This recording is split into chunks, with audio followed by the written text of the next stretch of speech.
William Wordsworth is well known throughout the literary world as a great Romantic poet. He was born on April 7, 1770, in Cockermouth, Cumberland. Captivated by his aesthetic surroundings, Wordsworth developed an extreme appreciation and devotion to nature, an affinity evident in many of his works. Unfortunately, William Wordsworth's mother died when he was just 8 years old, and a short 5 years later he lost his father. These losses also separated Wordsworth from his sister Dorothy, but luckily his two uncles resumed the responsibility of furthering his education. They helped him enter a local school and go on to further his intelligence at Cambridge University. He also studied at St. John's College in Cambridge, where he received his B.A. He began his literary career when his sonnet was published for the first time in the European magazine. Revisiting his love of nature, Wordsworth wrote his first major work, Lyrical Ballads, and after that he spent many years completing the Prelude, which was a large and philosophical autobiographical poem. While these works by Wordsworth and the many other poems he composed are well renowned, his most notable and central works that received the highest level of approval were written near the very end of the 17th century and the beginning of the 18th. Around this same time period, Wordsworth's personal life became slightly scandalous because he began his association with a French girl named Annette Vallon. Their coupling resulted in the birth of the illegitimate daughter Anne Caroline, but Wordsworth did his best to hide this affair. He did, however, use his affair as the basis of the poem Vaudricourt and Julia. Later in his life, Wordsworth became closely associated with Coleridge, and he was able to repair his relationship with his sister Dorothy. Wordsworth lived with Dorothy in Germany until he married Mary Hutchinson in 1802. He spent the final years of his life in Rydal Mount, Ambleside, where he moved, and he died on April 23, 1850. Although he died, his literary impact lives on today, because his unique use of romantic elements masterfully conveyed his devotion to nature and his values, and separated him from the typical poems of the time. In London, 1802, Wordsworth commends the exemplary character of Milton and begs him to come back to England and free the rotting country from the evils of industrialism. Clearly, the central reason for writing this poem was to highlight the waning moral values in England during the ongoing modernization period. To Wordsworth, only Milton's strong, honorable fiber could help return the great nation to its prior state, rich with manners, virtue, freedom, and power.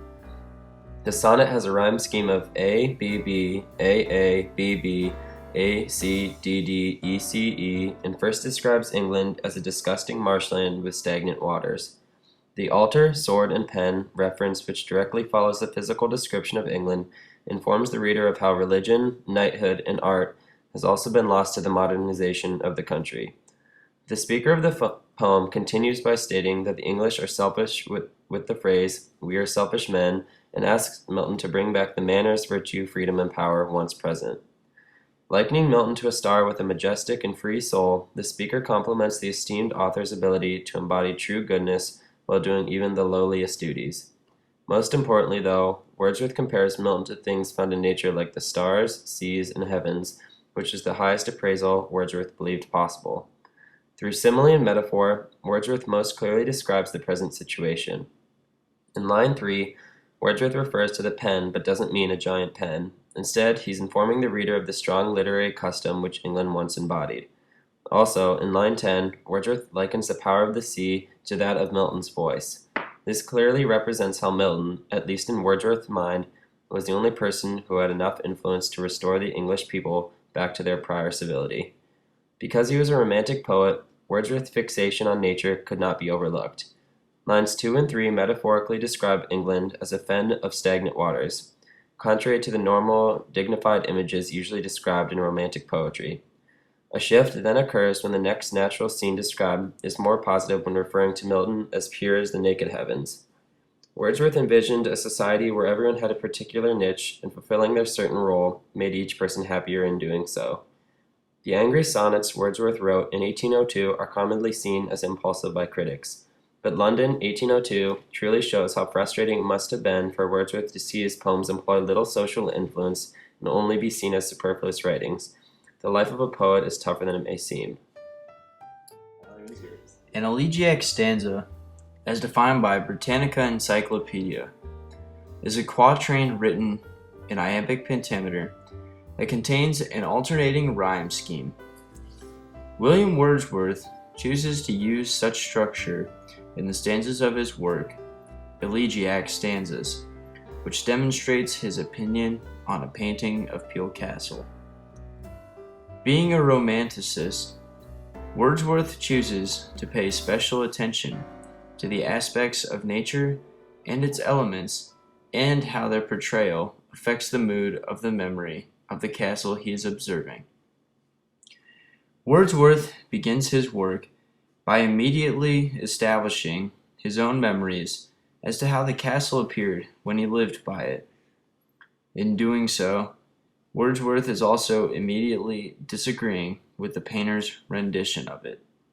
Quote, "Ah, then if mine had been the painter's hand, to express what then I saw, and add the gleam, the light that never was on land or sea, the consecration in the poet's dream." End quote. In this passage, Wordsworth uses light as a metaphor for happiness and joy. Wordsworth doesn't believe the painting was bright enough to accurately portray the gleam surrounding the castle. Wordsworth comments later on the painter's use of lightning, wind, and waves to convey a sense of ferociousness and fear. Quote, "Cased in the unfeeling armor of old time, the lightning, the fierce wind, the trampling waves." End quote. Through his use of the fiery adjectives, fierce and trampling, it is evident that Wordsworth believes the stormy nature of the painting does not accurately portray his memories of the placid castle. Despite the criticism, however, Wordsworth does a careful job to make sure he only criticizes the work, not the artist. This is evident in the line which reads, quote, "Oh, 'tis a passionate work, yet wise and well." End quote. Wordsworth knows the artist is skilled and talented, so he wants the reader to know that the artwork is not at fault, just the context. Essentially, Wordsworth uses this poem to convey to the reader that this painting and portrayal of Peel Castle is not all that there is to Peel Castle, and that there is a much brighter and happier side which was not conveyed. And Wordsworth wants to make the reader aware of this. Another important note is that the title of the poem contains a double meaning, not only describing the structure of the stanzas, but also the tone of Wordsworth's attitude. Wordsworth is in fact sad, or elegiac, that this rendition of Peel Castle is so depressing compared to his fond, romantic memories.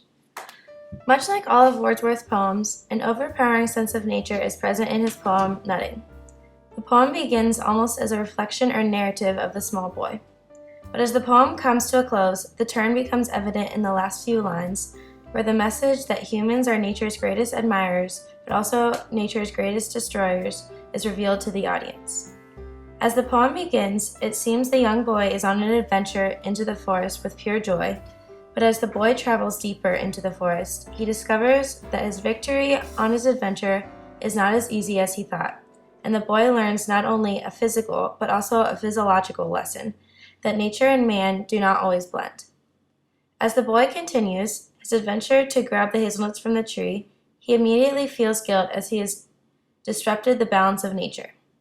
The boy has taken from nature what is not his and has realized the knowledge of good and evil, that humans continue to take what does not belong to them from nature and give nothing in return, therefore causing the destruction of nature.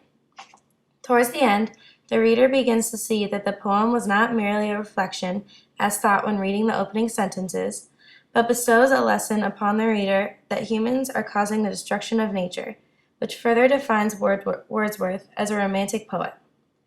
The change of tone is evident throughout the poem as the boy's emotions range from guilt to joy to realization. But whereas the beginning of the poem speaks of joy and childishness, the end teaches a lesson that brings the boy to be wise and have restraint. This human element in the closing unites the audience and asks them to use their voice to make a difference and save the degradation of nature. Through the boy's adventure, Wordsworth sends his message to his audience that humans have become selfish and are nature's greatest enemies.